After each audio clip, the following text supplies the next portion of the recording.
Welcome to a podcast about the adventures of a divorced entrepreneurial father. Now, this is a hub of stories, cautionary tales, and life lessons behind the daily struggle to do better and be better and ultimately to find new sparks in life. And even if no one listens to any of these episodes, but I leave something behind for my children that sparks something in or even for them, well, that's good enough for me. However, if you do like what you hear on SparkHub, please support us by linking to the show notes below each episode. And once you're there, please consider subscribing to this podcast on the platform of your choice. And for the best experience, our newsletter gives you the inside scoop, exclusive content, and advanced previews of what's coming next. And by the way, your data is always private with us. We don't sell it, and you can unsubscribe from all of that at any time you want without judgment. So let's begin. My name is Alan, and I have a heck of a story for you.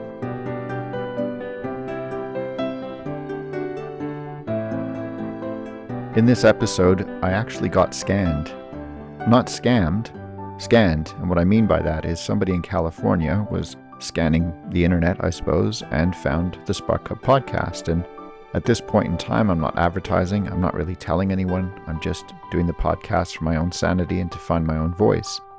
And then Saul found me. And he is the second guest that I have on the podcast that I've never met before. So it's a cold guest, as it were.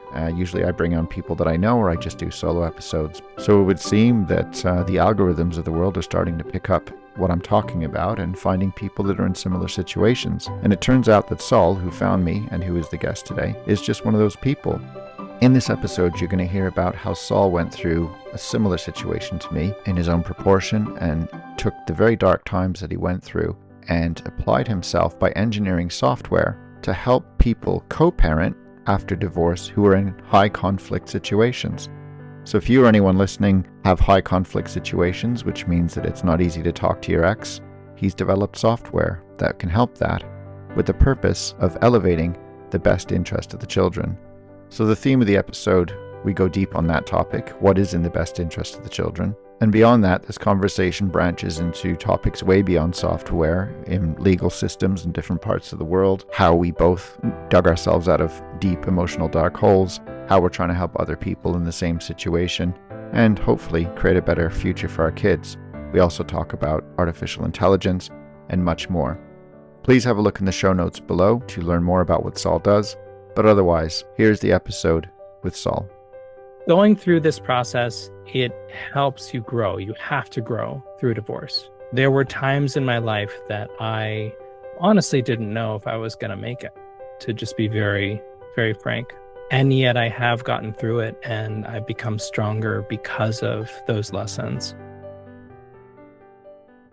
Well, hey, Saul, welcome to SparkHub. You're in California, is that right? That's right, Alan. Yeah, I'm in California, just a little bit north of. Oh, amazing. So I guess my first question to you is, how the hell did you find my podcast? Well, I think we reached out to you. I have a team that goes out and finds podcasts that are especially focused on healing and dads and journeys. It's a big part of my story of being a co-parent and being an involved father. And so I love meeting others that have been through that and are in that. So I think that's probably why we got matched up. Well, I think the universe has spoken, because basically I position this podcast, SparkHub, as the adventures of a divorced entrepreneurial father. You know, my journey, we'll get into yours, but just quickly, my journey began with basically trying to find my voice again after being married with someone for 16 years, married since 2009. I can't do the math right now, but it's a while. 2 kids. And as we're speaking now, I'm sitting in my new home, my new rental, and I haven't been in a rental property since before when we got married, we were in rental for a bit, but then we immediately got a home. So you're catching me at a time where I've sort of symbolically tumbled down the hill from a house up the road, 400 meters up the road. I've come down to this 2-bedroom from a 4-bedroom detached massive property to a 2-bedroom attached, decent plot of land. But just to get into it, I'd love to hear, obviously we've met each other now and I've never spoken to you before, and you are now the second guest I've had on SparkHub that I don't know. I've never met you, but I'd love to hear what your journey was. Like, how did you get to this similar position to mine? Yeah, I mean, what I'm hearing in your story too is just what a lot of us dads and people going through the divorce, it's a big change. And sometimes it takes a long time to get used to. And in my own journey, I don't think anyone ever does, but I never thought I would get divorced. Right. I consider myself much more on the codependent side of things. I like having my partner around. I kind of rely on them sometimes a little too much. And then to be thrust into the world of being single again after being married for almost 10 years was a terrifying prospect. And yet, looking back from where I am now, I'm so glad that I went through that, because I have become just a better person. And I wouldn't even say like I've become more of myself, right? I've been able to heal and get onto a healing path that has allowed me to learn more about my past and develop a lot more emotional maturity. And because it's such a big focus of mine, to become a better dad because of this. Tell me a bit more about, I mean, on SparkHub, I have a policy where I don't name names and I don't blame. And so if you can respect that, tell me how did you meet your ex, and then how did it end in terms of when was the moment where it was declared that you guys were both moving on? And probably like me, and I'm assuming like most men, it comes out of nowhere. Or Yeah. at least we think it does. But then when you speak to the women, it's been cooking for a lot longer than we might suspect. So that's a tale as old as time. But I'd love you to tell me a bit more about the meet cute moment, falling in love, getting married, and then divorce. But obviously respecting the privacy of your ex, if you could, if that's possible. Yeah, I'm thinking that through a little bit. It's interesting You got to because couch your words, right? yeah, it's also, these stories are so personal and they're challenging, and I don't want to speak for anyone besides myself, right? Exactly. That's all you And the can do. relationship worked for me for, gosh, 8-ish, 9 years. And it Mm. was fine. And in fact, we would always talk about and brag to our friends about how little conflict we had. Gosh, look at all those other friends of ours in relationship. They're always fighting all the time. Isn't it great? We don't fight. And that was worn like a badge of honor. I have come to realize that that was actually one of the biggest red flags of them all in our relationship. And that, we never handled conflict, and we never had really any emotional intimacy or depth to our relationship. And these were things that I didn't really even know I was missing. They just weren't there. Mm. Looking back, I don't know what was so sustaining about the relationship. I really don't. It's not the type of relationship that I would get into, but I understand why at the time I did, and that it was perfect for me. Going through this process, it helps you grow. You have to grow through divorce because it's so incredibly challenging. And I feel like I got just pounded over the head we went from having no conflict to having intense conflict all the time, and it was all consuming. There were times in my life that I honestly didn't know if I was going to make it, to just be very, very frank. And yet I have gotten through it, and I've become stronger because of those lessons. I had similar, and what I've referred to, or what I've been taught, is something called the J curve. And this was taught to me by a friend who went through a divorce. And I'm friends with both partners, so I keep it church and state. The reason for it is because my son has a friend there, and I don't want to ruin that. And the J curve, he told me, you're going to slide down the letter J, like the vertical line. You're going to hit the bottom, but you're going to come back up. And when you come back up, it's going to be wonderful. And I didn't believe it, because my divorce was very prolonged, in the sense that even though we were legally split, emotionally split, and everything else, we still had to live together for 19, 20 months because the house sale took that long. It's a flat economy, and it's really bizarre because when we first moved here in 2018, we were lucky to get the place because a property around this part of where I live, it gets snapped up within seconds in a hot bidding war. And then by the time we divorced and we needed to move on and we needed the money, frankly, it was the opposite. There was nothing shifting. There was multiple houses on the market. So I think it's probably the same in where I live, or in California, or wherever you are in the world. The whole world's changed in a few years. And I think COVID had a big role to play in that, but everything that was normal was flipped upside down. And my question to you around the conflict side of things is, how did it go from no conflict to suddenly a moment where, I think you used the word high conflict? What was it? What were the main kernels of the arguments that you were getting into? Like, what was the stuff that was that was causing the arguments? What were you guys arguing over specifically, if you don't mind? Well, we ended up going to therapy for the first time when that Mm. initial conflict came up.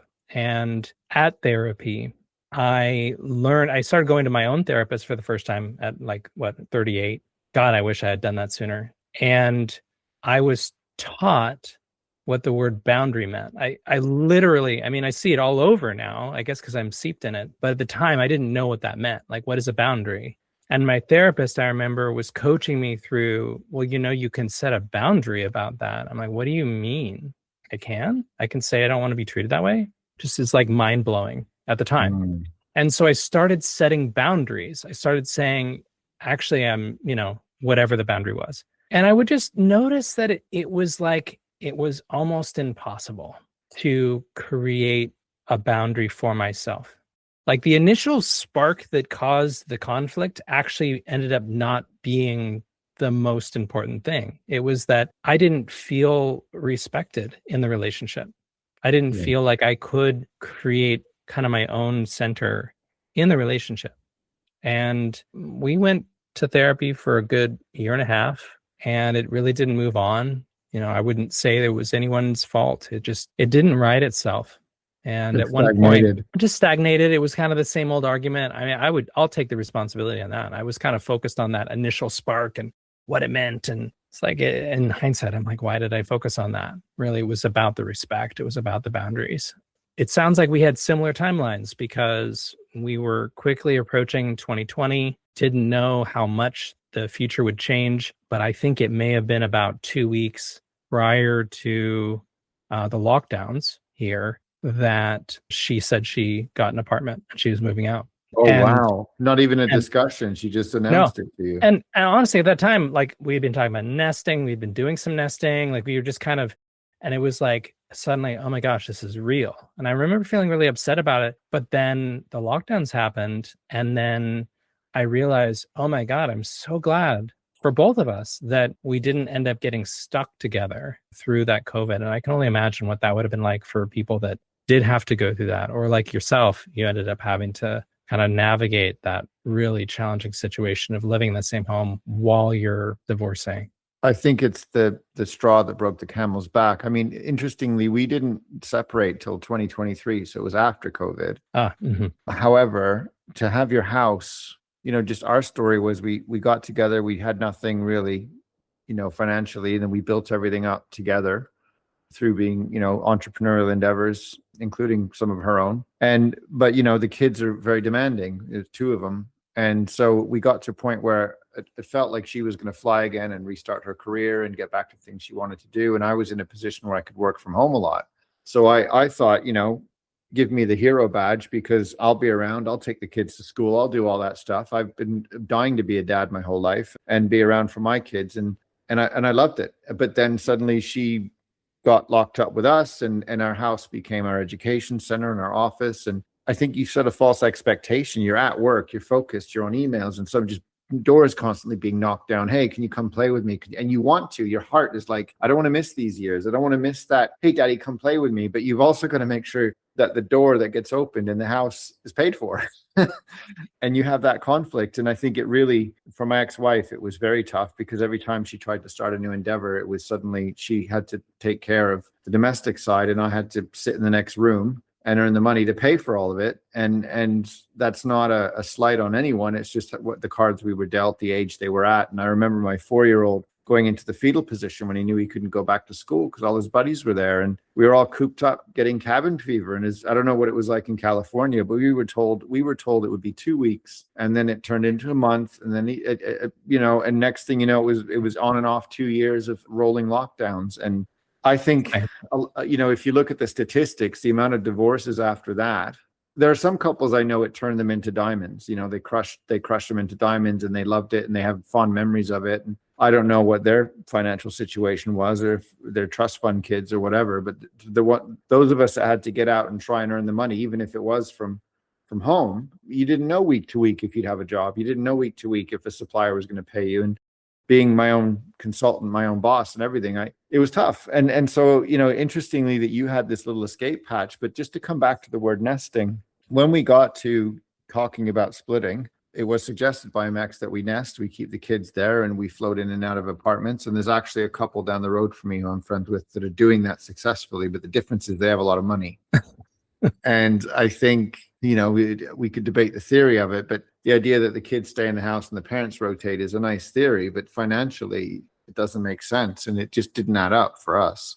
And so the only option we had was to sell the home and try and move on. But we didn't anticipate the hit we were going to take on the price just to move it on. It boiled down to mental health versus financial health. And there's only so long you can keep living together and playing house when you've all moved on. It must have been tough from the kids. The hardest, I don't know what it was like for your kid, and love to hear your story, but when we told the children we were splitting, my oldest it was heart-wrenching because he said, my parents are still married and my ex's parents are still married. And he said, you're not going to let me have that. I'm not going to be able to come home to you and have Christmases with you together. And suddenly it occurred to him that all of this was over. And then we ended up having 2 more Christmases together.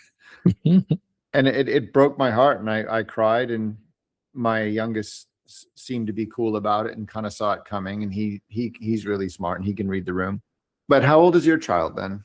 When you divorced and now what did they go through? Yeah, my kids were 2.5 and 4.5.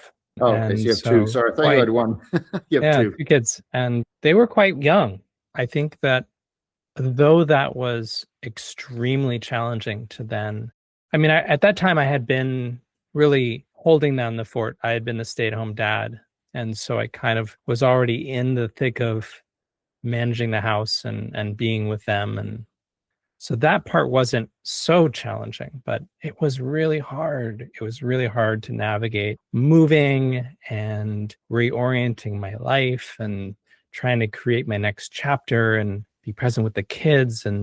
But from their perspective, I've always had this impression of them is that they have become incredibly flexible people because of this experience and because it happened so early on. I never got the question, why are you doing this? It was because it was the only thing they ever really knew. And I think it is because they're so young that they still, being a 2-home household is hard. I had my parents divorced when I was a bit older, and 2 homes is not fun for anyone. And yet also, I just see them being so good at navigating that dynamic and figuring out ways and methods to ensure that they can do it well. If I may, when it came down to the legal side of things, I know you used the word high conflict, but were you one of these couples that enriched a few lawyers, or were you guys able to sort of figure it out between yourselves? What was that scenario like for you? Yeah. So fortunately, the timeline was this. In the very beginning, I was in a lot of fear. And because of that fear, the first thing, I was doing my Reddit research and YouTube research, and you gotta hire the big attorney, the bulldog attorney. You gotta protect your assets. And so I went and interviewed some attorneys, and my gosh, I found the biggest bulldog attorney in my county. And I had approximately, maybe 3 or 4 meetings with him. And every time my experience was like this.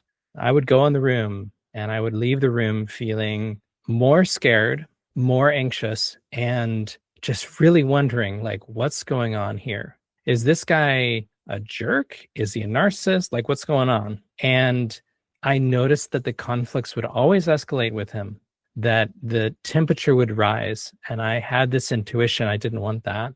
So I fired him before it got too far. And fortunately, we were able to get to a place, despite a lot of really challenging communication, get to a place where we turned to a mediator to resolve our divorce. And so we got everything buttoned up for actually a pretty low cost at the end of the day, considering. And I'm really grateful for that. I got advice very early on from a friend of mine who was also an attorney. And she told me that just to take the high road, and that's worth every penny. And you can always make back what you made before. And I think as men, we can sometimes in these situations start hoarding and say, no, this is mine. I earned it, right? It doesn't help anybody. And so I took that advice and I tried just to make everything as even as possible. And in hindsight, I'm glad that we didn't have to deal with all that conflict during the divorce, because I think what can happen is when you're dealing with a lot of challenges and conflict and resentment, that can be used by high conflict attorneys to bleed you dry during Yeah, divorce they have no proceedings. incentive Yeah. to do anything but rack up the billable hours. And Yeah. interestingly, I think there's a couple things, like you, I'm thrown into this world, and your description of walking into a lawyer's office with no expectation or wide open, kind of Bambi-eyed. Thankfully, we didn't do that in my situation. We tried to work it out between ourselves, but we took advice from lawyers and then we tried to negotiate. And looking back, the value I put the highest above money and legal correctness was civility, if we could, especially with the parents, the grandparents. And there are some regrets because there's still some misunderstandings around money, especially when you run a limited company or that person was part of your company. Or how do I put this? There's just a lot of misgivings and misunderstandings. And you can play with a straight bat and be honest, and it can still get weaponized against you, whether or not it's intentional or everyone's just trying to figure it out. And I did a 3-part series on SparkHub with a friend of mine named Sarita. So she represented the female side. And I said, why is it my ex can't understand this? And why is it they don't understand that? Why can't? And she said, you got to look at it from this perspective. And they're trying to protect the children. There's emotion, there's all that kind of stuff. And so when you try to run valuations, I always say on the podcast, there's sort of 3 lenses: there's emotional, legal, and financial. And each of those has a different focus and a different span. And I think, when you're trying to arrive at the same picture with different lenses, it's tough. I look at case studies, right? I saw some of my friends blow 80, 90 grand with lawyers for assets that were worth a hell of a lot less, but they were maybe emotional or used as proxy for revenge or petty stuff. So there's that end of the spectrum. Then there's the ones that just sort of shake hands, and there's still people in where I live. They're apart, but they haven't registered the divorce. They haven't gone through filing the paperwork with the courts and the custody arrangements. They just do a handshake deal, and it seems to work for them, or sometimes it doesn't, or whatever. But then you go, well, who do you escalate to? You know what I mean? And so there's all that. All this to say that I've seen a range of things, but I think what I understand is if you can remain civil, that is the best value outcome for the kids. But you also have to look yourself in the mirror and say, I'm going to have to take some hits here. However, as you say, you can rebuild, you can, get back up the hill. So I don't feel I'm doing too badly. But what I have noticed, and this is just a national thing, is it's actually different in every country. So I spoke to a friend who went through a divorce in Sweden. And in Sweden, they're very egalitarian in terms of society. They just go cut it down the middle. The courts just say whatever your assets or liabilities are, declare them, and you cut it down in the middle, and that's it. And so it's like no fault insurance almost, right? In the UK, there's 2 court standards we had to meet. And again, I learned all this through going through the mill. Is the first standard is a fair and equitable split of assets when you're divorcing. And then if kids are involved, it's only in the best interest of the children. That's the standard. So that cuts across everything. But then I speak to Americans. One guy I interviewed is from Chicago. I met him on a plane going to Seville, and we had a great time together. But he told me, like, I think he's in Illinois, and he's just telling me like how much money people spend on lawyers because you have to, or there's a perception you have to. I hear horror stories about California, about the incentives of the legal system in California. And you hear these horrendous judgments of people getting pillaged and having to pay for the rest of their life and, this type of stuff. So it's really interesting to look at places like Sweden that just go, shut up, cut it down the middle, move on. UK kind of has some standards you got to meet, and nobody can milk the other. No one can make the other destitute. There's standards that just cap things, right? And it keeps it controlled. And there's another law in the UK, which is if you spend more than 80 grand on solicitors, the court just intervenes and makes a decision on your behalf, because it's in no one's interest to keep paying lawyers beyond 80 grand. And then I hear in California or other places like in the US, it's almost state by state. So I say all this just to say, like, this is what I learned by speaking to different men in different parts of the world. But the common thread was none of us saw it coming. There was a long time where you just, I felt it, and I still feel like underappreciated, undervalued. It felt like nothing I did was good enough, and that led to lots of conflicts. But now coming out the other side of it, and now I'm in day 3 of living in my new house. It's quiet. I don't know what to do with myself. So now I'm speaking to strangers in California and making podcasts, but I'm learning a lot, and I suppose my next question to you is, I know you went on a journey from there and you created something, you manifested something. like I'm doing. I've manifested this podcast, but you manifested something yourself just to, I don't know, find your voice or reconnect. Tell me more about that story? Because you started to tell me before the podcast and I can't remember the whole journey, but I'd love to hear what you did with all the pain that you were suffering with and what you created. Yeah, Alan. I mean, I think it's such a moment that you're in right now, having kind of this wide open schedule and a wide open space that you can create in your life. And I remember that moment for myself because I had been a full-time father and suddenly I had a lot of free time. And prior to being a full-time father, I was in tech. I was at Google. So I thought, well, maybe I'll build something. Had no idea what to build. And I've been on a game for, 8 years at that point. And so I was honestly just kind of sitting on my ass, but I was focusing on the healing. And I'm so glad that I had that time to do that. I'm very fortunate that I was able to make the decision I didn't have to rush out and get another job during all of this challenge.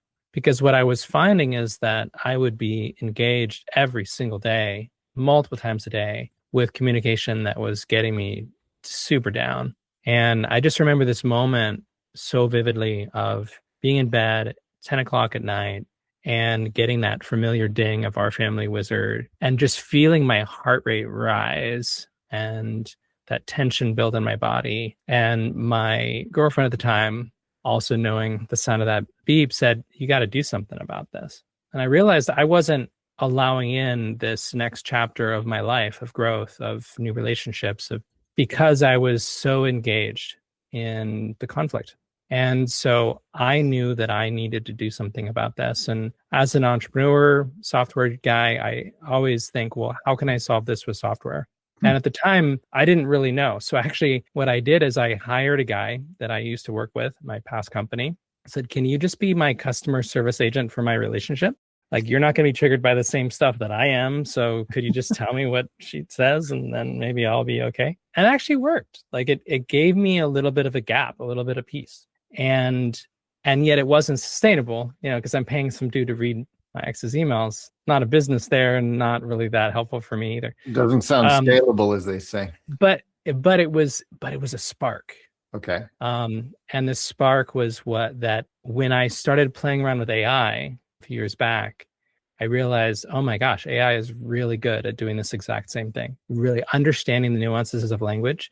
And I started feeding messages in, my messages going out, messages coming in. I started realizing, wow, I could build something to help all the other men and women that are in this situation, this really difficult situation of having to co-parent, help them by building an app for them that helps their communication.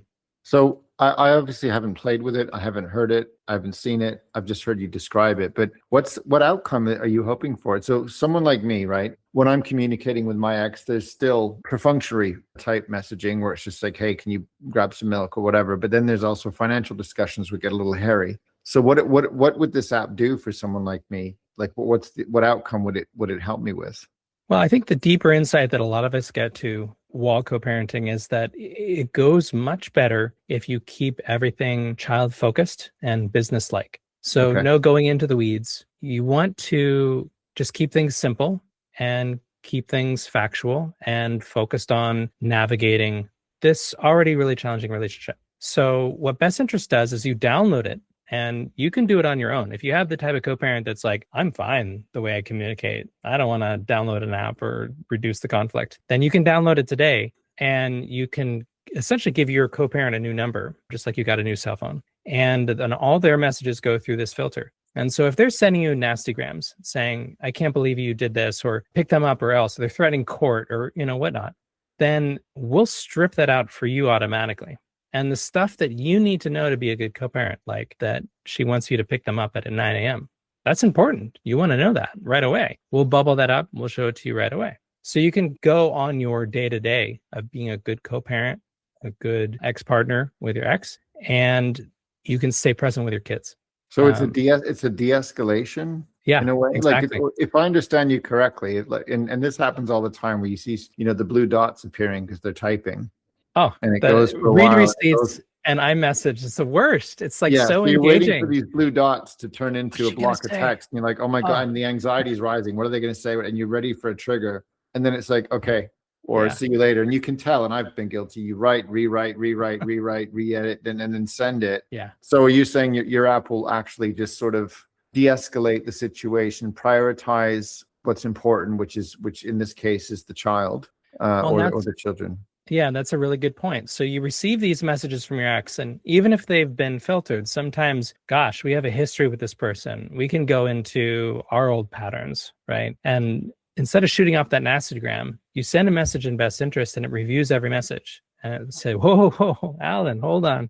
Maybe you should say it like this. And that allows you to start sending those messages that are more peaceful, more child focused. And what that does is it changes the dynamic naturally. So instead of you sending off that long tirade back, you're sending those simple messages.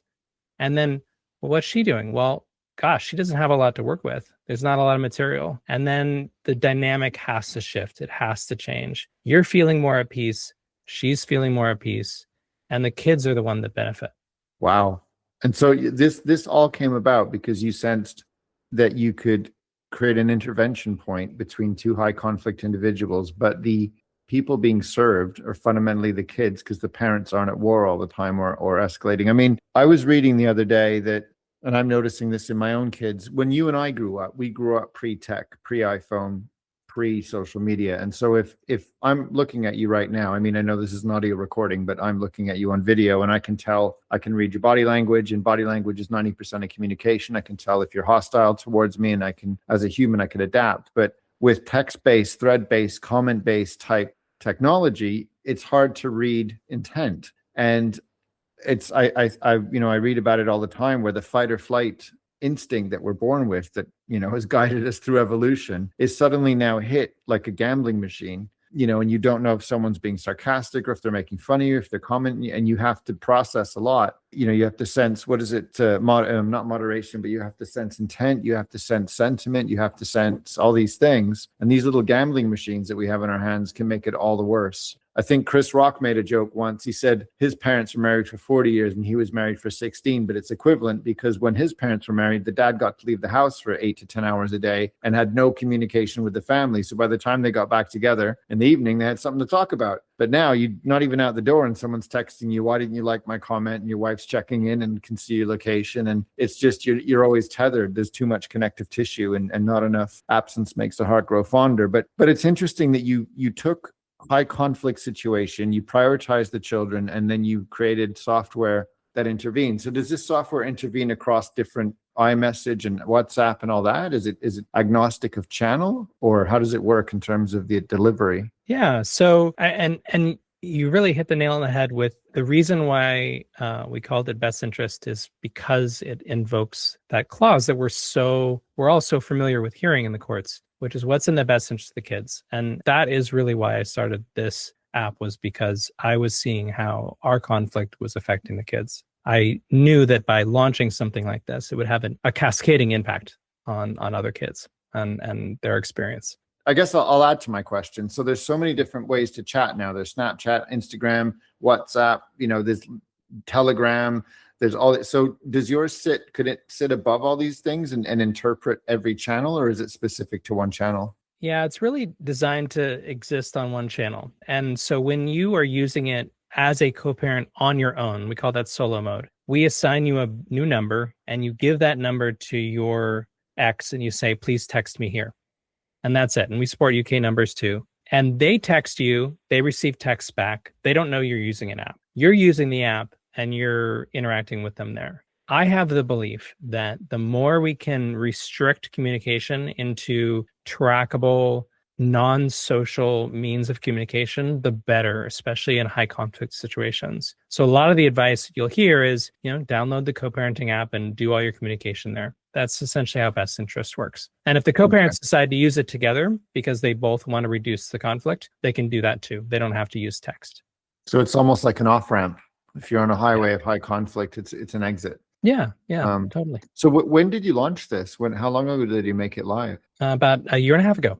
Cool. And what's adoption been like? Has it been It's adopted? been great.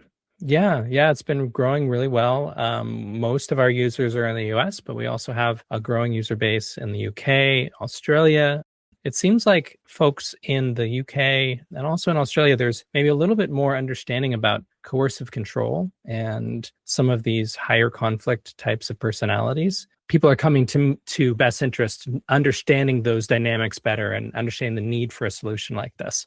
Really? So what makes you think that the UK and Australia have a higher understanding of this than someone in the US, for example? What do you think is the cultural influence there? Yeah, so it's and I'm speaking not from a place of truly understanding the legal system in the UK, but knowing that I believe you've had some recent coercive control laws passed, and I know Australia has been doing the same thing. Here in the US, I think we may have one or two states that have passed coercive control laws. By and large, the idea of and the term coercive control aren't really known by the courts here and aren't even taken that seriously. And there's this default assumption that you go along to get along and everyone can just go along. Why aren't you getting along? Which I think is a really challenging mindset for people that find themselves in these high conflict situations. I think they end up feeling very trapped because the legal system just forces them to stay in contact for the kids, when in reality, they're staying in contact with sometimes their abuser. How do you define coercive control? Because interestingly, I learned about it when I started to explore, like, how this works. And I don't mean that in a nasty way, but what does coercive control mean? How would you define it? Oh, thank you. Yeah. There are certain personality types that crave and focus in on how they control the people around them to feel, I believe that it comes from a place of not feeling safe inside. And so they project that into the world. If I control everything around me, then I will be okay. And that maps onto the experience of being in a relationship with a coercive controller. They are demanding a lot of you, demanding how you do things, how you show up in social environments. They're controlling your finances. They're really like tightening the grip. So it's very hard to break away from this relationship. And if you're successful in breaking away from this relationship, you still have to be in a co-parenting relationship, because by and large, at least here in the US, there's not a lot of understanding of or mapping of, if you were abused in relationship, well, does that map to the kids? Generally, it doesn't. They don't really believe that there's a one-to-one mapping. So these people are oftentimes given 50-50 custody. And here you are now stuck in a very intense relationship with someone who just wants to control everything that you do. And the courts kind of allow them to do that. Interesting. And so I think, just to build on what you said, so again, this information you've given me is interesting, but it sounds like, this is just a guess here, but the US court is catching up, whereas something interesting happened in the UK. So I had a friend who went through a divorce. Again, my friend Sarita, who I interviewed several times on the podcast, and she divorced, I think, a year or two before I did. And to do that, the process of nullifying a marriage involved petitioning the court and then saying what the reason was. And I know in the US, they always say irreconcilable differences. It's the big funny thing. It's just a catch-all for whatever. In the UK, you could cite infidelity, you could cite all kinds of stuff. So there was more options than irreconcilable differences. But then they shut that down and you could do everything now online. So when we went through, it was literally, you went on a website and you had to go on the website, both declare them. It was almost like a no-fault divorce, and it was like a quickie divorce. So it's a lot more streamlined. Flash forward to, we did it in 2023 to 2024. Flash forward to today. I need to change my driver's license, my passport. I need to change all my IDs. I go online now to the government and I scan my face and it just updates it. It used to be to go get a photo and get a photo booth and mail that in and fill in a form. But everything in the UK is being streamlined digitally. But interestingly, because the UK court system has a lot more precedent behind it, because it's been, as it were, trading longer than the US. The US is a relatively young country, just like Canada, where I'm from. But we both always refer back to UK case law that goes back to 1600 when so-and-so stole an apple from his neighbor on the, that kind of stuff. Wow. But what I'm finding is when I started to speak to people and they said, "Have you heard of coercive control?" I never knew what that meant. And in my mind, it was someone who controls narratives. They tell one person one thing and another person one thing, and if you try to speak to that person, they lose their mind. And there's reasons for that, as you say. It could be childhood trauma. It could be unresolved torment. There's a million and one reasons why someone becomes controlling. But if you're on the receiving end of that, it's not nice.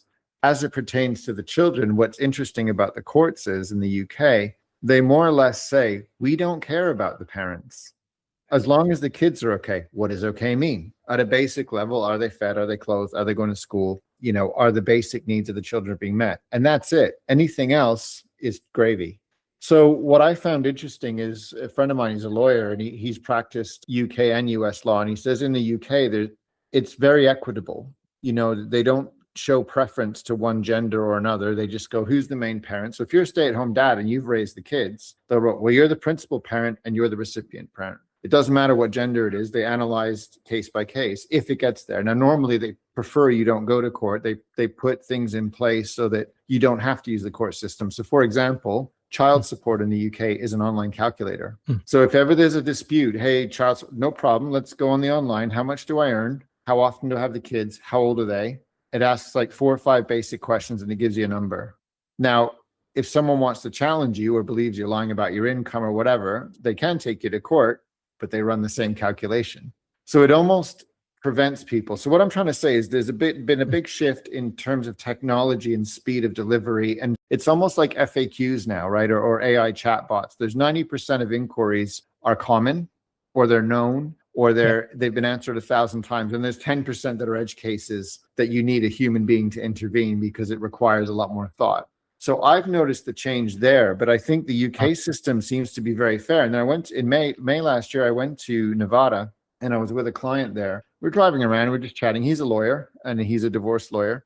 And he just told me about some of the cases where, that people are fighting over the littlest thing. And it seemed to me that the system wasn't incentivized in the best interest of the children. It was incentivized for billable hours. Yes. And I couldn't believe that the court system wouldn't have compassion baked in for children. Whereas the UK system, no party can take the other party to court. So for example, I found out, I just talked to you about child support, but there's something called spousal support, which is, I think it's called alimony in the US. I don't know if they're the same thing, but it's not to do with the children. It's for one partner to help another partner recapitalize. But the expectation once you're divorced is both parties have to recapitalize. So let's say there's a dispute over a spousal support amount that you agreed. Typically, the courts say no more than 3 to 4 years maximum, because after that, it's supposed to be a clean break. You guys shouldn't have any more financial ties. It's not in the best interest of the children that you keep litigating each other after you've sealed the deal.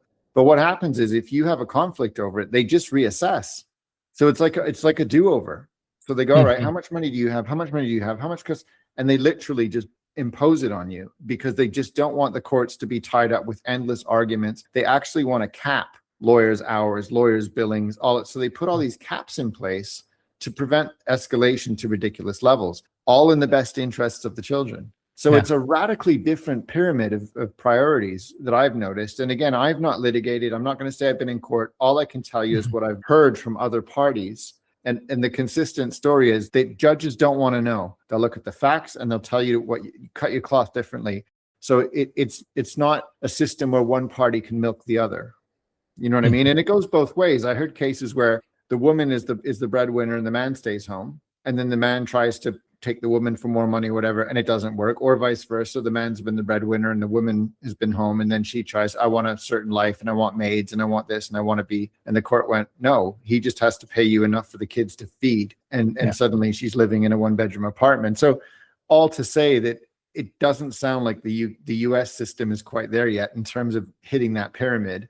Oh my gosh. And I don't know if it will, but maybe your app can at least intervene on the communications, because I think what fuels the lawyers and what I understand fuels the lawyers is just that. It's just inflammatory language, misunderstandings over numbers. I'm pretty sure he's got more money. I'm pretty sure she's got a secret bank account, suspicion, paranoia. All of that gets baked in and then people get rich. All to say that I think, I'd love to hear your comment on, you made the comment why UK and Australia seem to have a better version of coercive control. And as I say, from what I've noticed, I've only been through the UK system and I've heard anecdotes from the US system. but it seems that the priorities are different and the mandatories are different. And the UK's Yeah. done this longer. Divorce is not new, but it's gone on a hell of a lot longer here, and the courts have just set the precedent to just kind of keep it real, as it were. And I don't know why it is the case, but what you speak about is true from my experience, and what I've seen is that the courts here in the US, for whatever reason, do not seem to be oriented towards reducing billable hours or making themselves more accessible to self-represented litigants. I actually had a guest on my own podcast talking about this, and I'm going to not quite get this perfectly, but they said that if you want to be a jester for the court is happy to be entertained. And that's what we see here, is that if you want to go to the court and talk about how your ex wronged you and spend, a year of everyone's time and lives, including the judges, they will let you do that. They're not going to stop you and say, I don't care about this. This doesn't matter. They're not going to rule in your favor, but they're going to let you and your attorney waste everyone's time doing that, putting on that show. And I don't know why they do that, but that's just the way the system is here. Sounds like in the UK, the jester gets beheaded. Right. And maybe it's our capitalist roots here. We always are looking how to make money, and, we make money off our healthcare system and make money off of, okay. But, this is where we're at. And I often advocate to my clients to try to avoid the court system, because there often is not relief. Sometimes it does happen, right? But it's not really oriented towards solutions, unfortunately. Or justice, by the sounds of it. Or justice, right. It's often a pathway towards financial ruin, and very dangerous in that way. You made a really good point. I think it all starts with communication. And I believe that the more we can learn how to regulate ourselves and reduce the amount of communication that's conflicted, the more money that we save, the less likely we end up in court, and the more time we're going to have with our kids, which is really what we should all be trying to aim for in all of this. So you've brought a hell of a human suffering story, and you've baked it into AI-based software. Oh my gosh, I love it. It's so cool to take your own pain that was so deep. This has been such a deep and painful journey, and then create software that is literally saving people's lives. I get emails from people that say that, oh my gosh, I'm so glad that I found you. This is life-saving. This has changed my life. I'm like, oh, great. I'm so glad. That's amazing. That must make you feel great. Yeah, it's very healing for me, for sure. Where do you see this going? I mean, I guess I'm going to give you a double-barreled question. One is, do you fear or embrace AI for yourself, for your children? And two, where do you see it all going over the next couple of years?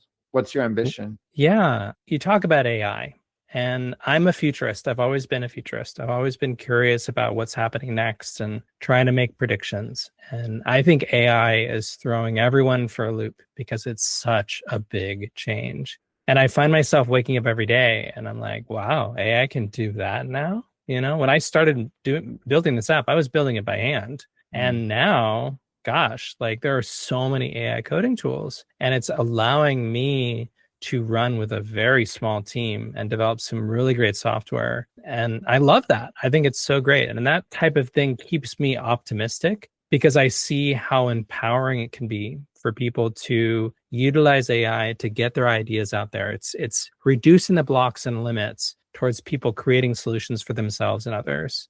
I think that's great. Am I worried about our societies? Yeah. I don't know if the US is going to survive this, to be honest. I don't think that capitalism is really designed for this type of newness. I don't see us adapting in a way that will support human survival. So I'm worried about that we might not be able to learn how to take care of our citizenry in the ways that we need to when they don't have jobs, because we haven't been doing a good job up to this point. So I don't see why that's going to change. Whereas other countries, I don't know. Maybe in the UK, though, it sounds like there's a lot of innovation around adopting some of these new technologies. And time will tell how we're able to cope with this change. But in my ideal world, AI brings about increasing access for people to just have wonderful ideas, put them out there. The very next day, they're solving things for other people. They're solving their problems. And I think it's a really great world to live in. Well, we'll see. I mean, the thing I've noticed is the exponential curve, which we're going up. And I spoke earlier about the J curve, sliding down and bouncing back up. But I think with AI, it's exponential. I mean, I run several businesses and just the transformative ability in AI to skip steps and do stuff. But the downside is hallucination, or when it goes wrong, it goes really wrong. And I was at a symposium the other day, and we were talking about that and customer support and everything. So my view is similar to yours, but I always think that there's always a period of adjustment in every new piece of technology. It's just that this is exponential. So I keep asking myself, what is the best thing to do to teach my kids? And to be good human seems to come up a lot, just to be kind and generous. And it's tough because they are bombarded with sometimes violence out of nowhere and things that they shouldn't be seeing. And there's no way to put a lid on it. If you know what I mean. It's just crazy. And the UK certainly at this time is stamping down on a lot of stuff and increasing digital verification and stuff. And I just start to wonder, where's the point where we're no longer individuals? However, I do sometimes think, I grew up in Canada mostly. And like America, there's this concept of hope and abundance. And it was interesting. Just a quick anecdote. My friend pointed this out. So my mother's Danish and my father's English. And they moved to Canada in the 60s. And my father and my mother both, I wouldn't say they're poor, but they didn't have what we have now. And my mother was a farmer where you never threw anything away, right? So everything had to have a use.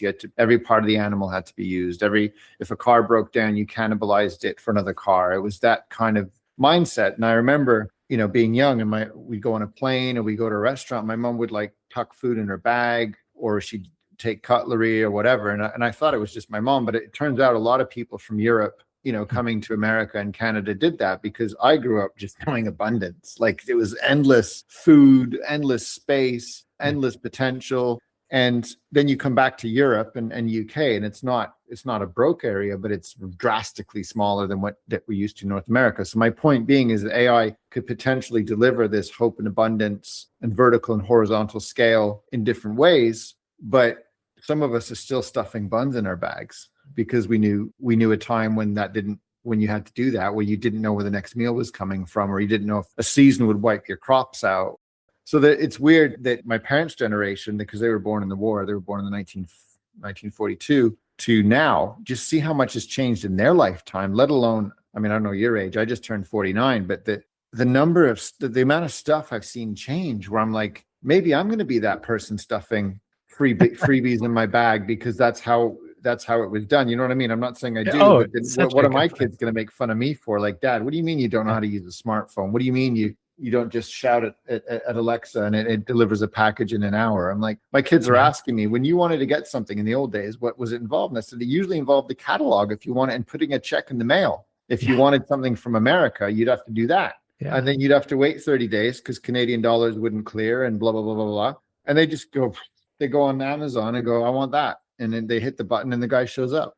Yeah, I am so fascinated by seeing my kids and how they see AI, because for them, like when I go and I show them a piece of art that I made with AI, I'm super excited about it. I'm like, whoa, look at this. Computer made this. And they're like, so what? Computers make that. That's just what they do.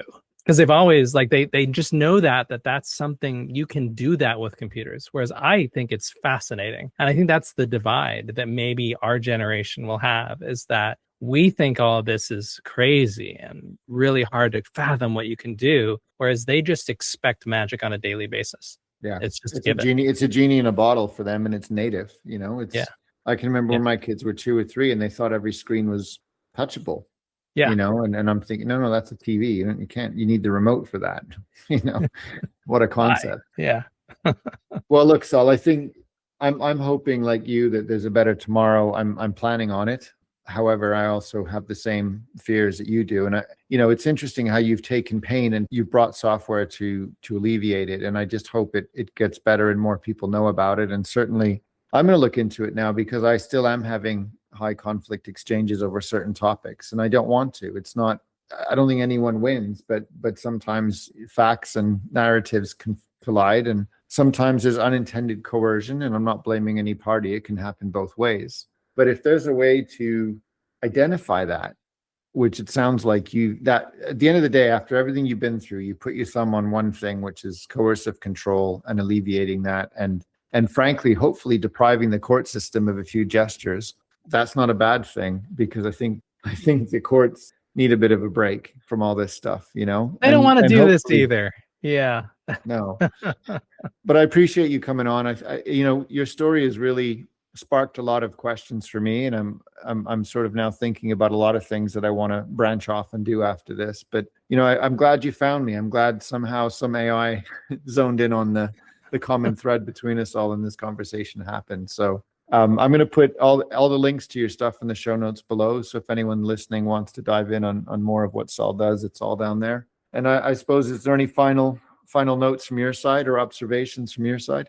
Well, Alan, I wish you and your listeners so much peace, and we all really deserve that. I welcome you to try out the app if it feels like it would be helpful. We have a free version, and try it out and reach out to me, Soul at Best Interest. I love to hear how things go and how we can do a better job at supporting you. It's a really high priority of mine to bring more peace to this sometimes very conflicted world.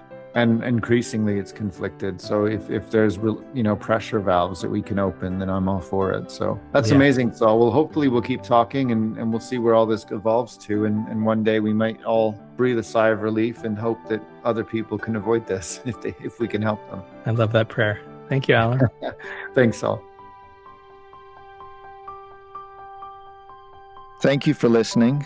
To support SparkHub, please have a look at the show notes below this episode, or visit thesparkhub.com to sign up for our newsletter, which offers exclusive inside scoops. Just quickly, the music you're hearing is composed by Shi Haoyan Shi, and the audio engineering is done by Emily Chung. My name is Alan, and I hope that you dream big and something sparked in you today.